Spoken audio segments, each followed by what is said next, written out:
Hi, my name is Jenna French, and I'm a behavior analyst with Northeast Metro 916. Today, I'm going to be talking a little bit about proactive strategies and ways that you can set your students up for success in the classroom. I'm going to share my presentation.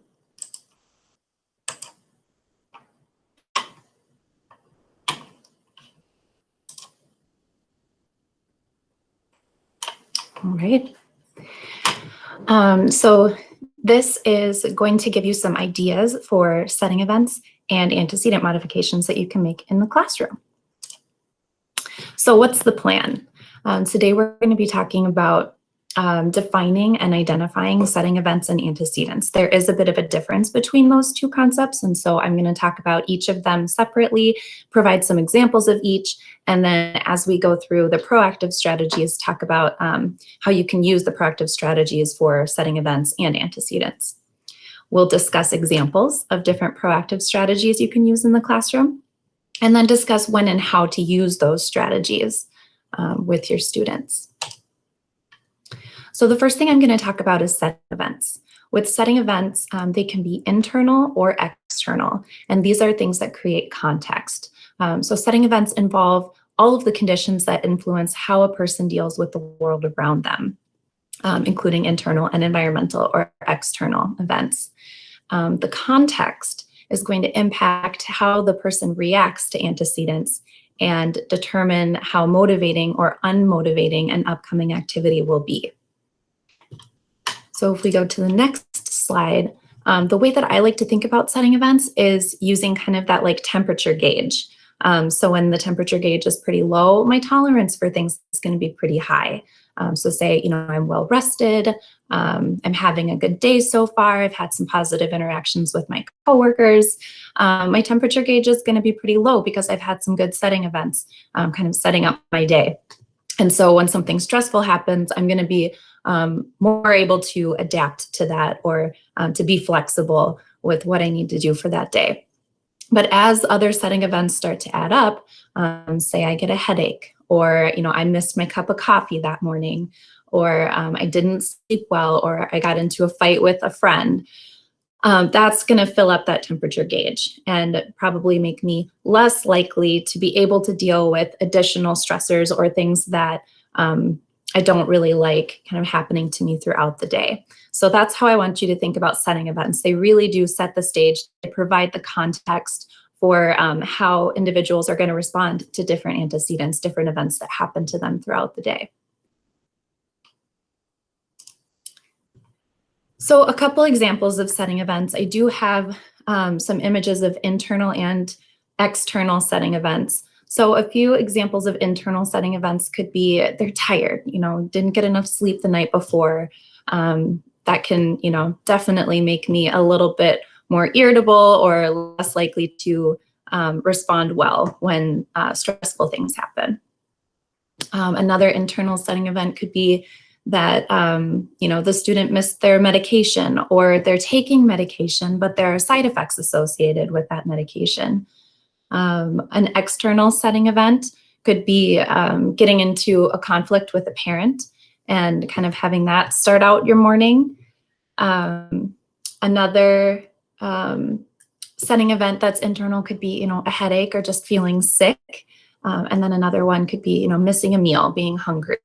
One of the things that I was taught in one of my previous trainings is that if it can make a baby cry, it can send someone into crisis. So if the student is hungry, if they're tired, if they're not feeling well, that's going to kind of fill up that temperature gauge and make them less likely to be able to handle things that they don't like to do or things that are stressful to them. So the second piece that I wanted to talk about are antecedents. So with the ABCs, I know I've covered this in several other trainings, but when we look at behavior, we look at the pattern, we look at the sequence of events that happened before, during, and after that behavior episode. And so when we're looking at antecedents, we want to look at what's happening right before that behavior. that maybe triggered the behavior or caused that behavior to happen. Because if we have that information, we can rearrange some of the antecedents or modify them to make the behavior less likely to happen. So it's always good to know what those antecedents are. A few examples of antecedents could be, given a task demand from a teacher, transitions, or even just being in kind of a crowded space. Reduced attention. So there's an image here where the teacher is helping another student and the one student has less attention. So that might be an antecedent for problem behavior. Unstructured times. Unstructured times are a really big, more common antecedent for problem behavior. Sometimes a change in the routine or schedule can also be a common antecedent. Peer proximity or peer interactions can also have an impact on behavior. And then also denial or delay of preferred, or also having to end a preferred activity. Those can all be antecedents that may trigger problem behavior. So I'm going to go through a scenario. Scenario 1, this is Sarah. Sarah is a 6-year-old girl, and she's experiencing some seasonal allergies right now. So she didn't sleep well the night before she came to school. So when she comes into school in the morning, she walks into her classroom where the lights are turned on, at their maximum brightness. The room is bustling with noise. Students are coming in, settling in. So there's chatter. There's chairs being pulled in and out. Kids are putting their backpacks away.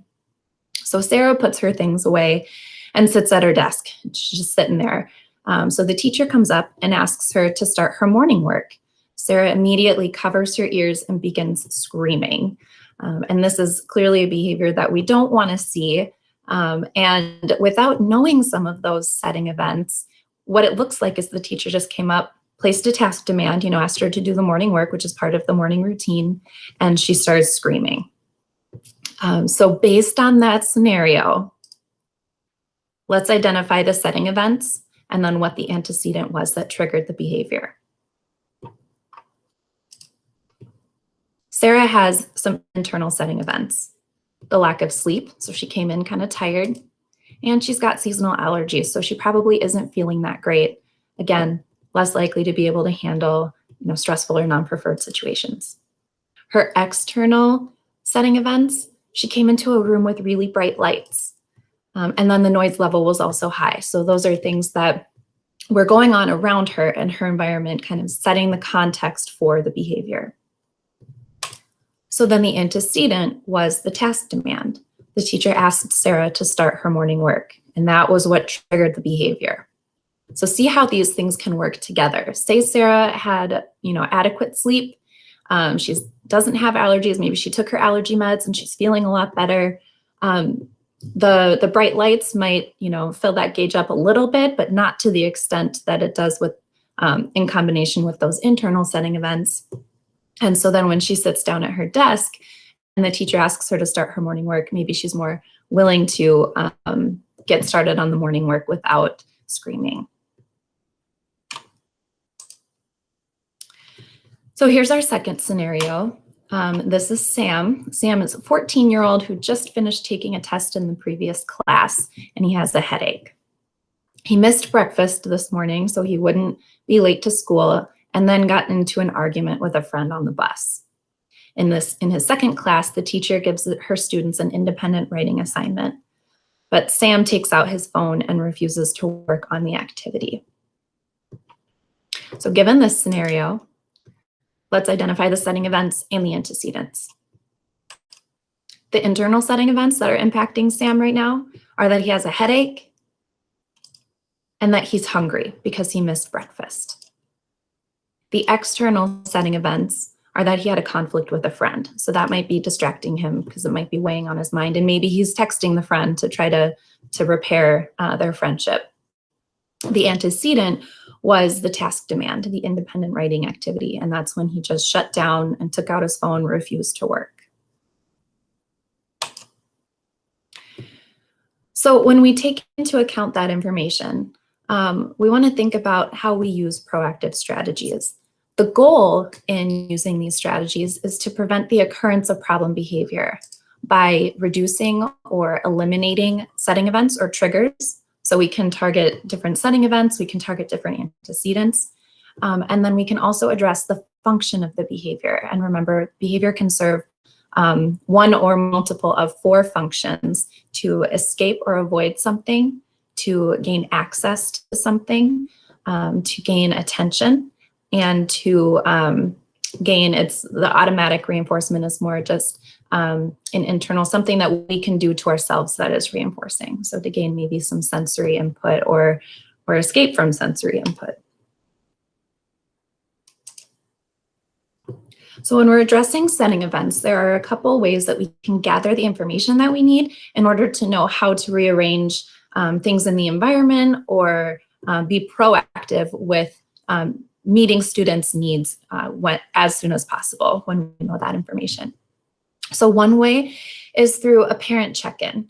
Maybe we communicate with parents and we ask, how did they sleep? Or maybe there's a notebook that goes home in between home and school, where parents can write down, like, didn't sleep well, only ate a little bit for breakfast, had conflict this morning. They can just let staff know how the student's night or morning was so that they can be prepared and maybe modify some things to address the setting events that might be impacting the student. You can also do student check-ins. And there's a great example, or a couple examples on here. There's a rating scale where the student can maybe rate how they're feeling that day. And this can be individualized for students and based on the language that you're using with students in your classroom as well. Or there was this great example of a Google form that was cool. I think it's also used with distance learning, if that's something that would be helpful. And it's a little check-in to get some information on how the student is. So they've got, how did you sleep last night? They can rate, how they slept. They can rate their breakfast or lunch, how that went for them. And then they can rate how they're doing that day. And then other things outside of school, just asking them how those things are doing, and then anything else the student might want to tell them. It's nice to gather this information through a check-in so that students feel heard and understood, and so that we can meet their needs or maybe rearrange some things to help set them up for success during an instruction session. You can also do group versus individual setting events. So the examples that I talked about were more individualized, getting specific information about students. But there are other things. I mean, you can have students vote on, if they like to have the lights dimmed when they come in the morning or not, or if they like to have music playing or not, or if they like to have, some people have different scents that they might have in their classroom, and you can have the students vote on what they like best. So those are other ways to address setting events in a whole group setting versus just individual.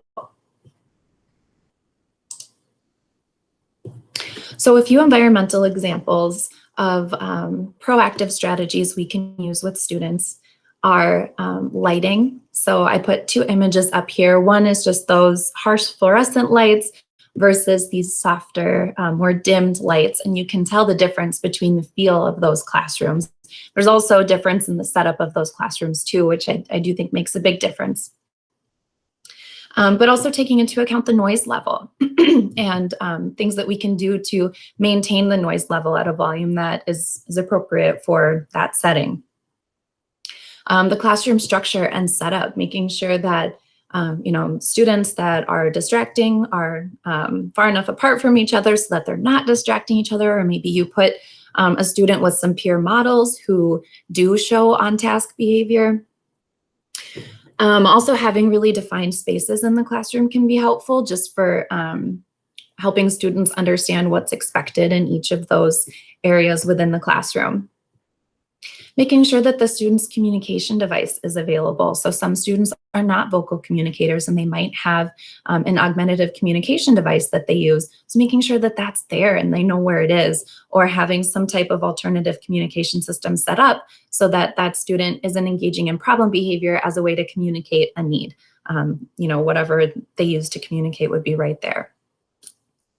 Proactively bring in items, and that could be different tools, different self-regulation strategies like maybe you have a rocking chair in your classroom or you have other alternative seating. Maybe there's a space in the classroom for students to take a break, and that's where all of those tools are located. So those are examples of bringing in items. You could also proactively remove items. So an example of this, I worked with a student who really loved Crayola brand everything. And he would go into the classroom and he'd have to find all of the Crayola. And so if the teacher left markers out, he'd beeline for the markers and have to sit and look at all of the Crayola markers rather than joining the group. And so a proactive strategy, once we know that this is a pattern, is you can put the Crayola markers away. And that way, the student can take a lap, look for them. Oh, they're not out right now. Let's join the group. And then we can redirect back to the planned activity. Other ways of using proactive strategies for moving items could be dangerous items. If you have a student that's throwing things, making sure that those items are up out of reach or put away in a locked cabinet. Things like scissors or other heavier items. It would be based on the students that you work with, but those are some other examples of proactively moving items so that they're not available for students to use when engaging in problem behavior. Having visuals is really important. Visuals can remind students of expectations. They can prompt them through a break routine or a calming sequence. So I am a big fan of visuals, especially because it also helps promote independence with students so that we are not telling them all the time what they need to be doing, what the expectation is. We can simply point to the visual and refer back to that, and then students can reference that and understand what the expectation is. Obviously, this is something that needs to be taught and practiced with students, but having visuals out is a great proactive strategy to help keep kiddos on track. And then also proximity. So thinking about how close together the desks are, how close together different peers are, but then also the adult proximity in the room. Do students, respond better when you're standing a little bit closer to them? Do they need a little bit more space? So understanding that is another environmental example of a proactive strategy that can be used in the classroom. Some scheduling examples. So you guys all have schedules that you follow, whether you create them or you're following, your teacher's schedule. And some proactive strategies that we can use here include changing the order and making sure maybe a non-preferred activity is followed by a preferred activity. So that way there's something for the student to look forward to once they've completed that less preferred task. You can also think about the duration of activities. So maybe the student comes in, they missed their medication that day and they're going to have a really hard time focusing. You proactively shorten the duration of the activities to meet their needs for that day. And when I'm talking about these strategies, I do want you to keep in mind none of these are permanent. A lot of these strategies are temporary, something that you can put in just for that day, given the information that you have about the student, or just for a little while. We'll talk a little bit more about how to use these strategies and when to use them. But sometimes you put them in place while you can teach a behavior or while you're making a plan as well. So back to the scheduling examples, there's also incorporating variety, making sure that there's time for preferred activities for students. So you can refer back to that if they're asking to engage in a preferred activity, and just kind of breaking up the day.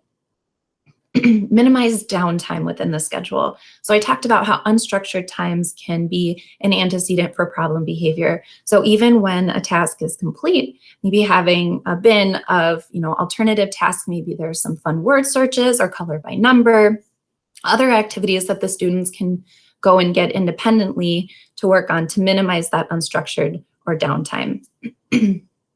Planning transitions. So when you plan transitions with students, making sure that you're reviewing the expectations, maybe practicing and teaching some of those transitions. You can also incorporate visuals if transitions are difficult for your students. And then also incorporating sensory or movement breaks. So building those into the schedule proactively to help meet students' sensory needs or movement needs if they have those too, and just break up the day by incorporating those breaks. Language examples. So the way that we talk to students can also be a way that we can modify our behavior. through proactive strategies. So the first one is tone, making sure that when you're talking with students, you're speaking in a very calm and neutral tone. You want to, when you're giving directions, state it in a statement rather than asking the question, can you do this? Because then that provides the student with the opportunity to say, no. So being very direct with your language, being very clear and specific in the instructions that you give, but maintaining that calm and neutral tone is really important. Specify the reward first. So if you are going to place a task demand, ask the student what they want to work for. Or if you're doing a point system and the reward is a little bit more delayed, maybe it's at the end of the day, remember we're earning points to, buy this thing at the end of the day. So let's work on this task. Just always keeping that conversation about what the student is going to be earning or what they're working towards before you initiate the task. That can also be provided in the form of a first then. First math, then Legos, depending on the student that you're working with. You also want to be proactive with your language. Provide warnings before you're transitioning to or from a different activity. You can also notify students of a change in schedule, especially if unexpected changes in the routine or schedule are a common antecedent that might trigger problem behavior. Offer choice. A lot of times our students don't have a lot of choice because they need to do these different academic tasks, but think about ways that you can incorporate choice within those tasks. Maybe they can choose what color they want to write with. Maybe they can choose which task they're going to do first. So finding ways to build in choice is a great proactive strategy to give students a little bit of say and then to help motivate them to get that task done. And then also reviewing expectations. So every once in a while, coming back and reviewing what your classroom expectations are, or maybe what the behavior expectations for an individual student are, so that they're hearing that throughout the day and kind of getting those reminders frequently. There are also some instruction examples and ways that we can modify how we provide instructions to students as proactive strategies. So the first one is to break down tasks. You can see here in this visual, there is a task analysis for vacuuming the floor. Now, when I think of vacuuming, I think of, oh, I'm just going to grab the vacuum and vacuum the floor and put it away. But you can see here that if you really break it down into each individual step, there are quite a few steps involved with vacuuming the floor. And so thinking about that with your students, when you tell them, do this independent journal activity, there are several steps involved, and maybe you need to break that task down so that they're prepared to do the task, they understand the different steps involved with that writing task, and then they know what to do when they're done with that task as well. So this can be either verbally broken down where you kind of tell them one direction at a time, which is my next bullet point here, or it could be written, or it could be presented as a task analysis like this visual here for vacuuming the floor. Give one direction at a time. That can be really helpful because, again, it makes the expectation very clear and concrete to the student. And it also prevents students from feeling overwhelmed. So if I give the direction to do the total task, that might be very overwhelming. A student might not know where to start. But if I give one direction at a time, okay, take out your notebook, let's grab a pencil, and then we kind of work up to completing the activity, it can seem less overwhelming. Allows students processing time. So you know your students and their own individual needs. Some of them need more processing time than others after given an instruction. So make sure that you're mindful of that, that you're aware of how much processing time your students need, and then give them that time so that they can really listen and understand what the direction is. Another instruction example is a high probability request.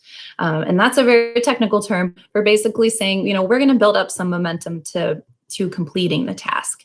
And so when I gave the example of the journal activity and giving one direction at a time, getting their notebook out, getting their pencil out, those are things that are pretty common that they probably do multiple times throughout the day. So it's probably more likely that they're going to comply with those. So those are the directions I'm going to start with. Or maybe I sit down and I talk with the student, like, how was your night last night? Oh, What sports do you like to play? Get asking questions that they are likely to answer, and then saying, oh, that's awesome. Let's get your notebook out. Let's grab that pencil, write your name. So starting with some of those simpler tasks and then adding in, okay, now it's time to write. Let's do 5 sentences about the beach. And so then that's a more difficult task, but since we've gotten some compliance with those higher probability requests, things the student is more likely to do, they're feeling successful. They've had some correct responding already by completing those different steps to build up to the journal activity. Now they'll be more likely to complete that journal activity. So that's an example of the high probability requests. And then also consider the pace of instruction. So some students might need it a little bit slower, but it's best if you can work up to a bit more rapid succession in the instructions that you're giving so that students stay with you. You don't want to lose them. It's kind of finding that sweet spot between, fast enough to keep them engaged and challenged, but not too fast to completely lose them altogether, and also not too slow to lose them due to boredom or being done and not knowing what else to do until the next step is given to them. There are also some attention examples. So thinking about that function of gaining attention, some students engage in problem behavior to get attention from staff, or they struggle when a staff member is working with another student and not giving them attention. So a few examples of proactive strategies you can use here are, first, build relationships. Get to know your students, have conversations with them about things they like, engage with them in fun activities. Proactive or non-contingent attention. So in this strategy, what you would do is just, every few minutes check in with the student. Maybe, let them know that they're doing a good job, or let them know that you're here to help. You could also start with a higher prompt and then fade out. So an example here, if a student really struggles with consistently working on, an independent math worksheet, and it's a battle every single time. What you could do is, when you give the math sheet, say, hey, let's work on the first 3 problems together. And so, prompting through, fading out your prompts by that 3rd problem, and then saying, you are doing a fantastic job. I want you to work on the next 3 on your own, and then I will come back and check in with you. So kind of getting them started with a higher prompt level, fading out, and then coming back and providing that attention as they're working independently can be another strategy. And then incorporating student interests. So once you get to know the students, what they like, maybe you can incorporate their favorite superhero into the reading activity that you have planned for that day, which can make it a little bit more motivating, a little bit more fun for the students to participate in that activity. So when to use proactive strategies?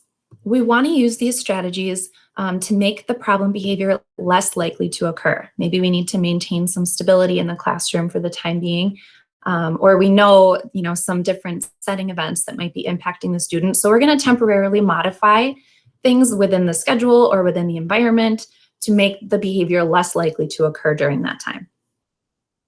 We could also use proactive strategies to maintain stability while we're teaching replacement behavior. So maybe the student has an FBA and we have a behavior plan in place, but they haven't quite learned that replacement behavior. We can rearrange the environment or rearrange different antecedents or setting events to make the behavior less likely to happen while we're teaching the student, because it is best to teach and practice that replacement behavior when the student is calm. So while you're teaching it, maybe you make some modifications. Once they've learned that replacement behavior, you can slowly fade some of those out so that then the student can start using that replacement behavior more frequently when they need to. And then you can also use proactive strategies to prevent the occurrence of problem behavior while creating a plan. So maybe a new behavior has popped up and you need to maintain some stability with the student while you're making the plan to address the behavior, making the plan to teach a replacement behavior. So this is another area where those proactive strategies would come in handy and be very helpful.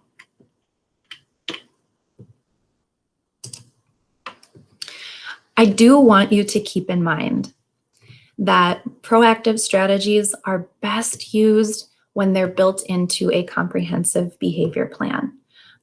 And the reason why they're best used in that situation or with the behavior plan is because then we know we have the correct information about different setting events that might be common for the student, that might make them more or less likely to engage in problem behavior. And then we also have information on common antecedents or triggers that elicit the problem behavior with that particular student.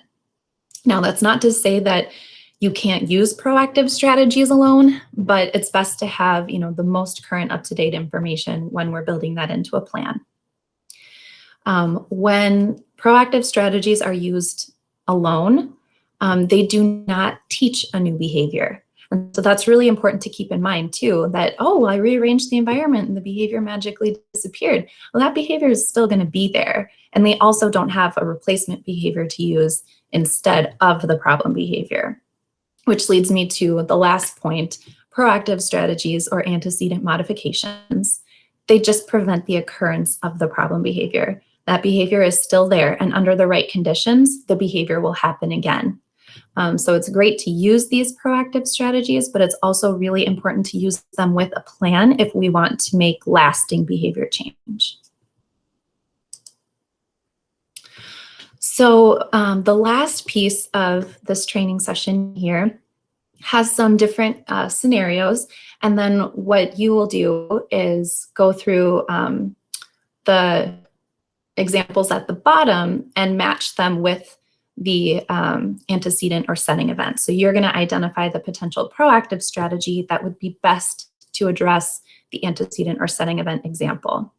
I would ask you to pause your video so you can go through each of these and kind of quiz yourself, give yourself a little challenge, and then we will go through them and I'll provide the answers.